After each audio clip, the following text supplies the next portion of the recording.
नमस्कार, मैं मृदुला श्रीवास्तव सी न्यूज भारत में आपका स्वागत करती हूँ। वक्त हो गया है न्यूज बुलेटिन का। बुलेटिन में खबरों की शुरुआत करते हैं अंबेडकर नगर से, जहां थानों पर परेड व व्यायाम शिक्षण कार्यक्रम आयोजित किया गया।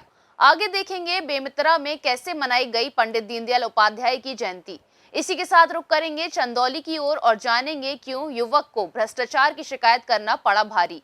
ऐसी ही तमाम खबरों पर आइए विस्तार से करते हैं चर्चा। खबर अंबेडकर नगर से है, जहां आज पुलिस अधीक्षक अंबेडकर नगर अजीत कुमार सिन्हा के निर्देश के अनुसार जनपद के समस्त थानों पर जनपदीय पुलिस को अनुशासित बनाए रखने के लिए जनपद के समस्त थानों में परेड और व्यायाम शिक्षण का आयोजन किया गया, जिस दौरान प्रथम पीरियड में शारीरिक दक्षता बनाए रखने के लिए पुलिस ड्रिल कराई गई और सेकेंड पीरियड में व्यायाम, दौड़ और योग कराया गया। इससे होने वाले शारीरिक फायदों के बारे में भी जानकारी दी गई। अंबेडकर नगर से सीनियर संवाददाता अजय कुमार उपाध्याय की रिपोर्ट। बेमित्रा जिले में भाजपा कार्यकर्ताओं ने सेवा पखवाड़े के तहत पंडित दीनदयाल उपाध्याय की जयंती मनाई। कार्यक्रम का आयोजन शहर के बूथ क्रमांक 32 और 33 कोबिया में हुआ, जहां कार्यकर्ता और वार्ड वासियों ने प्रधानमंत्री मान नरेंद्र मोदी की मन की बात सुनी। वहीं इस दौरान पूर्व जिलाध्यक्ष राजेंद्र शर्मा, पूर्व नगर पालिका अध्यक्ष विजय सिन्हा, मंडल अध्यक्ष मोंटी साहू, अन्य कार्यकर्ता सहित वार्ड वासी उपस्थित रहे। बेमित्रा से सीनियर संवाददाता संजू जैन की रिपोर्ट। चंदौली में गांव के भ्रष्टाचार की शिकायत जिलाधिकारी से युवक को करना भारी पड़ गया। जिलाधिकारी चंदौली के निर्देशन पर गांव में जांच करने आई टीम के सामने ग्राम प्रधान ने शिकायतकर्ता को पीटा। शिकायतकर्ता ने 112 नंबर पर फोन कर मारपीट की जानकारी दी। शिकायतकर्ता पुलिस अधीक्षक चंदौली से मुकदमा पंजीकृत करने की गुहार भी लगा चुके हैं। चकिया कोतवाली क्षेत्र के दाऊदपुर गाँव का मामला बताया जा रहा है। हम कुंदन कुमार, ग्राम दाऊदपुर, थाना चकिया, जिला चंदौली से हैं और हमने ग्राम प्रधान के भ्रष्टाचार के खिलाफ हमने डीएम सर को एप्लीकेशन दिया था तहसील दिवस में, जो कि उस पर पहले पत्रांक करवाए नहीं, तो हमने दूसरा पत्रांक लिखा। उस पर डीएम सर ने संज्ञान लेते हुए डीसी मनरेगा को जांच के लिए तुरंत निर्देशित किया, जिसपे कि आज हमारे ग्राम सभा दाऊदपुर में आए थे डीसी मनरेगा। उनके सामने जांच की प्रक्रिया हो रही थी। उसी में ग्राम प्रधान ने उनके सामने उठ के हमको पाड़ मारने लगे। मारने के बाद हमने यहाँ पे 112 फ़ोन किया। 112 फ़ोन करने के बाद फिर हम कैसे भी वहाँ से करके निकले हैं। और इसके लिए इसमें कानूनी कार्रवाई होनी चाहिए, जांच होनी चाहिए, क्योंकि भ्रष्टाचार के खिलाफ का आवाज़ उठाने के बाद क्या ऐसे ही जागरूक नागरिक को मारा जाता है। ग्राम प्रधान मारेंगे, पीटेंगे। चंदौली से सीनियर संवाददाता माधव श्रीवास्तव की रिपोर्ट। खबर देवरिया से है, जहां पर मिड डे मील का गेहूं घर ले जा रहे प्रधानाध्यापिका के पति को ग्रामीणों ने रंगे हाथों पकड़ लिया और जिसका वीडियो भी वायरल हो रहा है। मामला सदर ब्लॉक के प्राथमिक विद्यालय दुबौली का है, जहां प्रधानाध्यापिका के द्वारा अपने पति से गेहूं के सिल बोरी को घर भेजा जा रहा था। उसी समय ग्रामीणों ने उसे दबोच लिया और इसकी सूचना खंड शिक्षा अधिकारी को दे दी, जिसके बाद मामले को संज्ञान में लेते हुए मौके पर पहुंचकर खंड शिक्षा अधिकारी ने बोरे को फिर से विद्यालय में रखवाया और प्रधानाध्यापिका पर कठोर कार्यवाही करने की बात कही है। जांच करने पहुंचे खंड शिक्षा अधिकारी शिकायतकर्ता पर ही वीडियो बनाने के आरोप में भड़कने लगे। शायद उनकी मंशा इससे बचाने की हो सकती थी, लेकिन वीडियो वायरल होने के बाद कार्यवाही करने की उम्मीद जगी और जिलाधिकारी ने संज्ञान में लेते हुए प्रधानाध्यापिका को तत्काल प्रभाव से निलंबित करने का निर्देश बेसिक शिक्षा अधिकारी को दे दिए हैं। देवरिया से सीनियर संवाददाता ज्ञानेंद्र नाथ मिश्र की रिपोर्ट।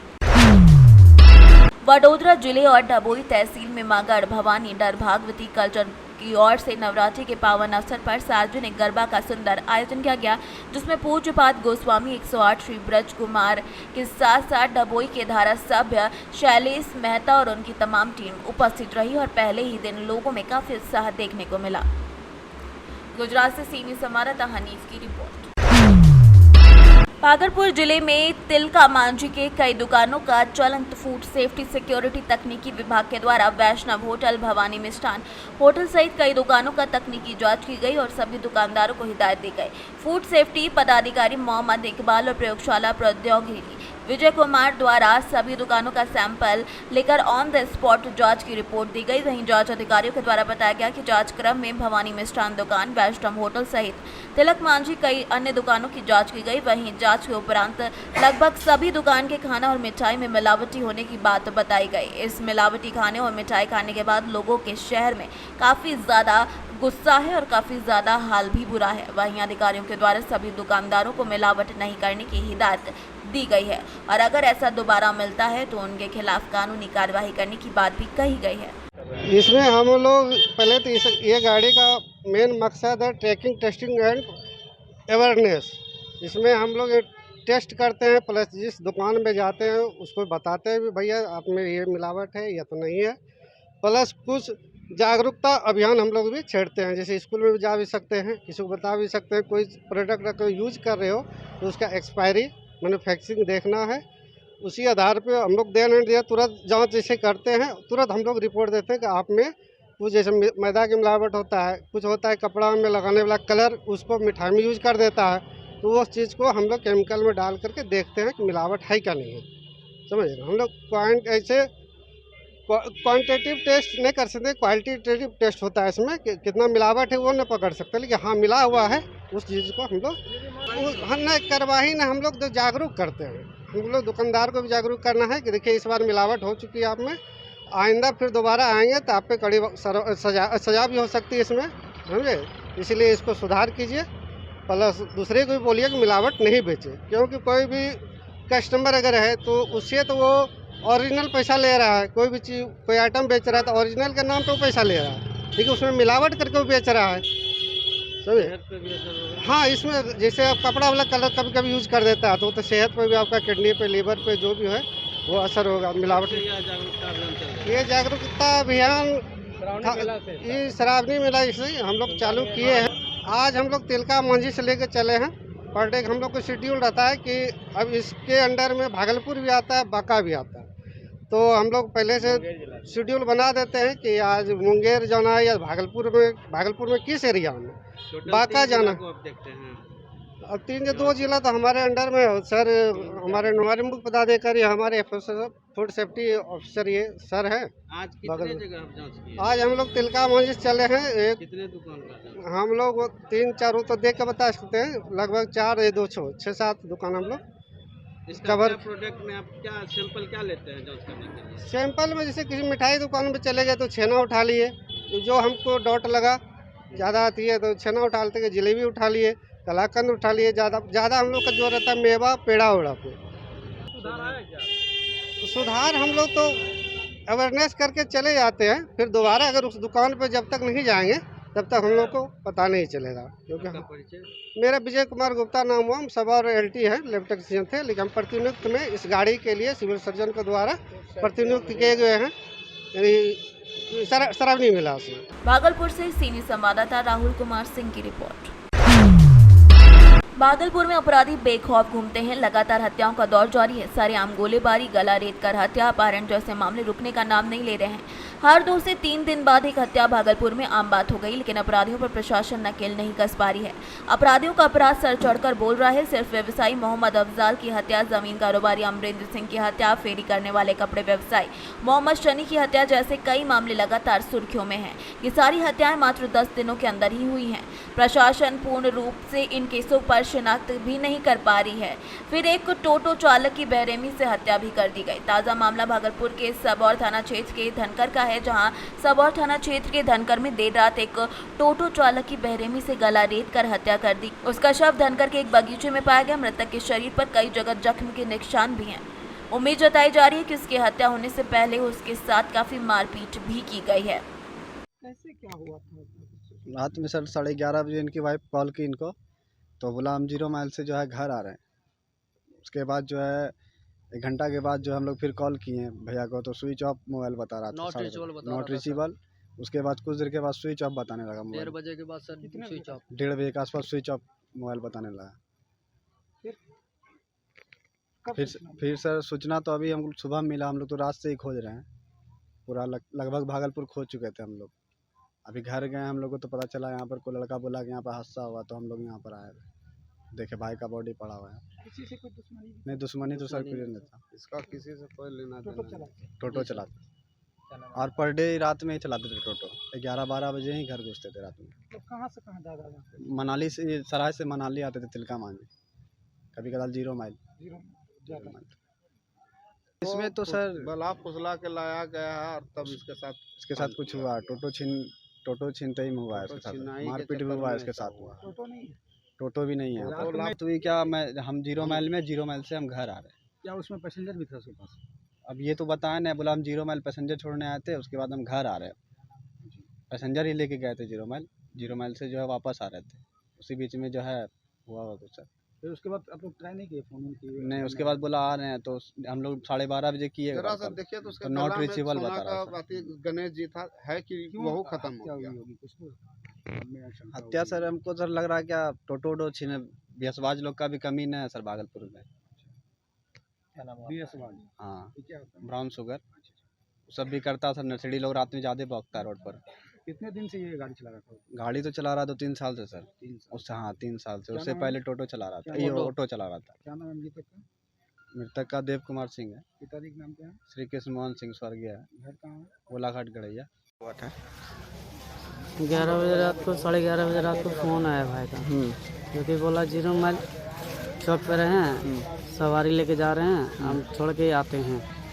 बस इतने से बात हुआ। भाभी से पूछे थे यही बात बताइए। तो आप लोग खोजबीन किए उसके बाद? हाँ, तो खोजबीन किए हैं। उसके बाद 1:30 बजे रात को खोजबीन करना चालू कर दिए, तो पूरा जगह खोज लिए तो नहीं मिला। तो लास्ट में 4 बजे भोर में यहाँ आए, 4 बजे सॉरी, कोई यहाँ से खबर दिया कि यहाँ पे आपका जो है लाश पड़ा हुआ है। ठीक है, तो हत्या जो हुआ आपको क्या संदेह लग रहा है? ये हमें लग रहा है कि कोई ला के इसको मार के फेंका है। अच्छा, क्या क्या इसके साथ था? इसके साथ टोटो था सर। टोटो मिला? टोटो नहीं मिला है, गला का चेन नहीं मिल रहा है और मोबाइल नहीं मिल रहा है। क्या नाम था मृतक का? देवानंद। मृतक का आप कौन लगते हैं? भाई। क्या नाम हुआ आपका? गोविंद कुमार, घर? गोलाघाट गड़ैया। भागलपुर से सी न्यूज़ संवाददाता राहुल कुमार सिंह की रिपोर्ट। इंदौर पुलिस ने इको गाड़ियों के साइलेंसर चुराने वाली गैंग के 5 सदस्यों की गिरफ्तारी की है। आरोपियों से पुलिस ने धारदार हथियार और चोरी किए गए साइलेंसर भी जब्त किए हैं। आरोपियों ने 25 से ज़्यादा साइलेंसर चोरी की वारदातों को अंजाम देना कबूला है, तो वहीं अब पुलिस अन्य चोरी की घटनाओं के बारे में भी पूछताछ कर रही है। कल रात्रि में कनाडिया पुलिस को सूचना मिली कि मित्र बंधु कॉलोनी के पास में कुछ बदमाश है जो नेक्सा शोरूम जो है वहाँ पर डकैती की योजना बना रहे हैं। उस जब सूचना पर पुलिस द्वारा तस्दीक की गई और उसके बाद में अपनी अलग अलग 2 पार्टीज़ बनाई गई और उस स्थान पर जहाँ की सूचना थी वहाँ की घेराबंदी की। तो वहाँ पर 5 व्यक्ति उनको हथियारों के साथ में, कुछ के पास में चाकू थे, डंडे थे, लोहे की रॉड थी और उन 5 लोगों को पुलिस ने घेराबंदी करके पकड़ा। पूछताछ पर जब नाम पूछा गया तो उनके नाम थे बिलाल, मोहम्मद अकरम, कल्लू उर्फ कलाम, वहीद शाह और समीर पिता इरफान। ये पाँचों के पाँचों जो है ये खजराना क्षेत्र के रहने वाले थे और उसमें जो कल्लू उर्फ कलाम है इसका पूर्व का भी रिकॉर्ड था। पूर्व में भी ये थाना कनाडिया में डकैती की योजना बनाते हुए गिरफ्तार किया गया था। बाकी भी जो है उनका आपराधिक रिकॉर्ड पता किया जा रहा है। इन 5 से जब आज रात्रि में और आज सुबह तड़के जब पूछताछ की गई पुलिस की टीम द्वारा, थाना प्रभारी श्री जमरे द्वारा, तो ये बात इन्होंने स्वीकार की कि ये जो है ये इको गाड़ी के जो साइलेंसर्स होते हैं उनको चोरी किया करते थे। वो उनकी मॉडस ऑपरेंडी थी कि गाड़ियों में ये जाते थे, वहाँ पर मोहल्लों में जो गाड़ियाँ खड़ी होती हैं अंधेरे में, और एक जो उनमें से बहुत ही दुबला एक कम वज़न का लड़का है वो गाड़ी के नीचे जाके वो साइलेंसर निकालता था। अब साइलेंसर ये सिर्फ इको गाड़ी का ही चोरी करते थे क्योंकि इको गाड़ी का साइलेंसर के अंदर एक तरह की विशेष को जब प्रोसेस किया जाता है तो प्लेटिनम जो है वो अलग हो जाता है और ये इसमें ऑल ओवर इंडिया इसमें रैकेट चल रहा है। आप जब पता किया हमने तो ये भी समझ में आया कि इंदौर में भी बहुत सारी जगह पर ये चोरियां हुई है साइलेंसर चोरी की, जिसमें अलग अलग थानों पर अपराध कायम है। तो इनसे जब और पूछताछ की गई तो इनके पास से ये जो पुरानी जो चोरियां थी उसका माल भी बरामद हुआ। ये पुलिस के एक अलग तरह का एक गिरोह है ये, जो अपने क्षेत्र की इको गाड़ी को ही टारगेट करता था, वहाँ से चोरी करता था और दिल्ली इनका बेचने का स्थान था जहाँ पर ये वहाँ पर ले जाके बेचते थे। ये अभी हमारी टीम अभी रात में ही आज रवाना कर रहे हैं हम, जिसमें दिल्ली के जो है वो वहाँ तक हम पहुँच पाए, जिससे हो सकता है कि पूरे अन्य राज्यों में भी जो चोरियाँ हो रही है उनकी भी पता लगे। ये पुलिस की एक अलग तरह की उपलब्धि है और कि हम लगातार इस चीज़ पर ध्यान दे रहे थे कि ये साइलेंसर चोरी बार बार कौन कर रहा है और कैसे हो रही है। तो ये कितनी चोरी के नंबर्स जो है, जहाँ तक मैं बात करूँ तो अभी हमने अपने इंदौर शहर के सारे थाना प्रभारियों को सूचित कर दिया है कि उनका वहाँ पर यदि चोरी हुई हो और अपराध पंजीबद्ध हो तो वो इनसे पूछताछ करे आकर, तो फिर एक नंबर मालूम पड़ पाएगा कि कितनी चोरी इन्होंने कबूल की है। लेकिन हाँ, जो इनसे पूछताछ हुई उससे साफ लग रहा है कि ये कम से कम इंदौर शहर में कम से कम 25 से 30 चोरी इन्होंने की होगी और ये इस बात के लिए हमारे पास सबूत भी है। प्लैटिनम की क्या कीमत इसको मिलती है? प्लैटिनम जैसे आप जानते हैं कि ये सोने से भी महत्वपूर्ण, एक वाइट गोल्ड बोलते हैं इसको, तो काफ़ी वैल्यू है इसकी। लेकिन ये जब जिसको भी बेचते होगे वो तो इनको कम ही कीमत देता होगा, लेकिन वो फिर हो सकता है कि इसको जब प्रोसेस करके वो अधिक कीमत में बेचे। तो इसलिए दिल्ली जिस व्यक्ति ने की है ये, जो व्यक्ति खरीद रहा था, उस तक पहुंचना बहुत ज़रूरी है और हमारी टीम इस पर तुरंत रवाना होगी। जी, साइलेंसर नहीं बरामद हुए, तो इस साइलेंसर तो ये लोग निकाल कर ये फेंक दिया करते थे, लेकिन जो वो धातु है वो हमें जब बरामद हुई है, वो आपके कुछ लाए हो क्या पीसेस? हाँ, वो पीसेस है, वो आप देखिएगा। हाँ, वो आपको वो भी है और उसका हम एक का फोटो भी जारी करें तो वो भी आपको समझ में आएगा। वो तो एक बहुत अलग उपलब्धि है ये। और इसमें थाना प्रभारी जमरे साहब, उप निरीक्षक अविनाश नागर, नितिन कुमार भालेराव, योगेश झोपे, नीरज गुर्जर, जाट, अमित भदौरिया, मनोज पटेल, सभी की भूमिका रही है। इंदौर से सी न्यूज़ संवाददाता सुरेश बैरागी की रिपोर्ट। प्रखंड के बेला पंचायत के ग्राम भूषण डी में बने एक प्री सीटेड कोल्ड रूम का सोमवार का उद्घाटन करने पहुंचे विधायक सह निवेदन समिति सभापति उमाशंकर अकेला ने जब देखा कि उद्घाटन करने वाले भवन में ताला लटका है, विधायक ने जब इसकी जानकारी ली तो पता चला कि उद्घाटन बोर्ड में तिथि और उद्घाटनकर्ता का नाम लिखा है, लेकिन उद्घाटन भवन में अध्यक्ष सियाराम सिंह ताला लटका कर गायब हैं। विधायक 11 बजे भवन का उद्घाटन करने पहुंचे थे। संवेदक और भवन निर्माण अधिकारी भी मौजूद थे। 2 घंटे इंतजार के बाद जब उद्घाटन भवन का ताला नहीं खुला तो विधायक विरोध कर धरना पर बैठ गए। अधिकारी को जब सूचना मिली तो बीडीओ सह सीओ प्रेमचंद्र सिन्हा, थाना प्रभारी शंभुचंद ईश्वर, पुलिस जवानों ने एक साथ विधायक की सुरक्षा में कैंप करने लगे। देर शाम 7 बजे तक उद्घाटन भवन का ताला नहीं खुला। झारखंड से सी न्यूज़ संवाददाता मुकेश सिंह की रिपोर्ट। लावालौंग प्रखंड क्षेत्र के अंतर्गत बांदू गांव में नवरात्रि पूजा के शुभ अवसर पर नवयुवक जागृति क्लब के द्वारा भव्य तरीके से कलश यात्रा निकाली गई। इस पावन महोत्सव में सैकड़ों श्रद्धालुओं ने नंगे पांव कलश उठाकर देवी मंडप से धोबनी नदी के तट पर जल लेने और पूजा अर्चना के साथ प्रारंभ किया। वहीं पुजारियों ने दैविक मंत्रोच्चारण के साथ साथ मां शैलपुत्री का आवाहन करते हुए कलश स्थापना की और पूरे विधि व्रत के साथ यात्रा निकाली। इस शारदीय नवरात्रि के पावन पर्व पर सारा गांव और आसपास का क्षेत्र भक्तिमय माहौल में रम गया। समिति के अध्यक्ष ने बताया कि इस बार माताएं बहनें 251 कलशों के साथ यात्रा निकालेंगी। साथ ही लावालौंग मुख्यालय स्थित नीम चौक के समीप रुद्र जोश स्थान पर नवकन्या पूजन के साथ साथ भव्य कलश यात्रा भी निकाली गई। इस संस्था के आचार्य राधाकांत पाठक ने बताया कि 2 सालों में कोरोना जैसी महामारी के चलते नवरात्र की पूजा में अर्चना आई, लेकिन इस बार श्रद्धालु दिल खोल कर इस पर्व को मना पाएंगे। इस यात्रा में उगन साहू, डेगन साहू, रीतलाल प्रसाद साहू, कुंवर साहू समेत कई लोग शामिल रहे। लावालौंग से सी न्यूज़ संवाददाता साजिद की रिपोर्ट। फिलहाल के लिए इस न्यूज बुलेटिन में बस इतना ही। देश और दुनिया की तमाम खबरों को जानने के लिए देखते रहिए सी न्यूज़ भारत। हर खबर आपके साथ, आपके हाथ।